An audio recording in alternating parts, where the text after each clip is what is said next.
Autrefois, une race de chasseurs exceptionnels, les Bayas, chassaient le python d'une façon tout aussi extraordinaire, en employant un appât humain.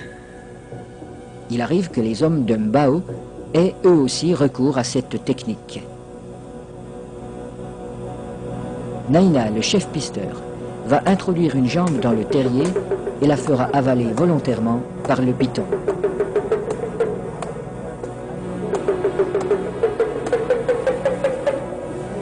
Il est indispensable de posséder le remède qui a été fourni par le sorcier.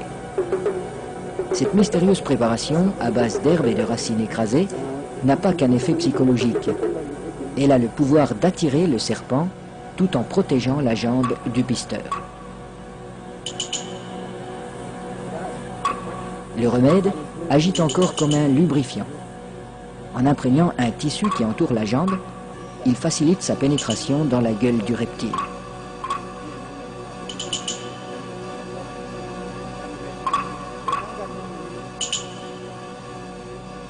La jambe appât restera en principe intacte, car le python avale simplement cette proie qui vient à lui. À peine sera-t-elle attaquée superficiellement par les sucs digestifs.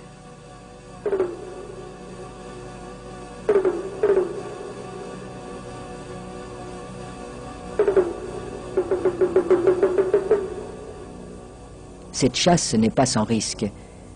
Un python particulièrement puissant pourrait entraîner l'homme dans son repère. La jambe restée à l'extérieur limite ce danger, mais le pisteur court le risque d'être désarticulé.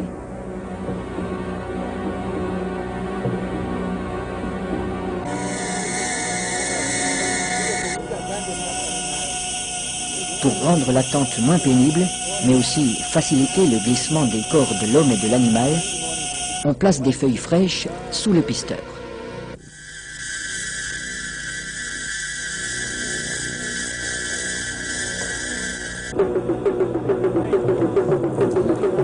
Sa jambe est déjà avalée au-delà du genou quand il commande qu'on le tire en arrière.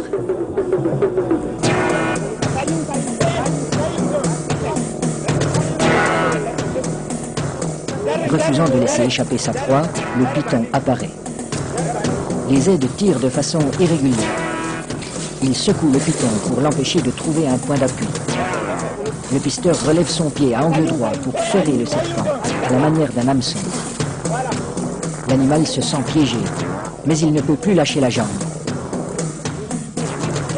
Le python est maintenu allongé. Il faut éviter qu'il ne s'enroule. Cette position lui enlève une grande part de sa force. Pour dégager sa jambe, Naina déchire la gueule du python au couteau.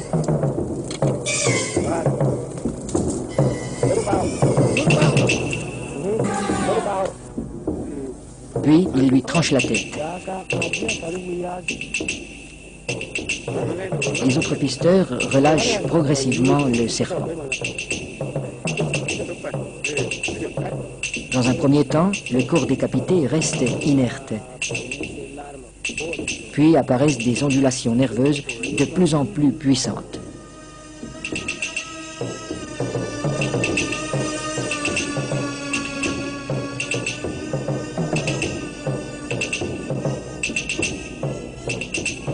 Il bougera ainsi pendant près d'une heure, prenant presque des positions d'attaque, comme s'il cherchait toujours, au-delà de la mort, à menacer ses assaillants.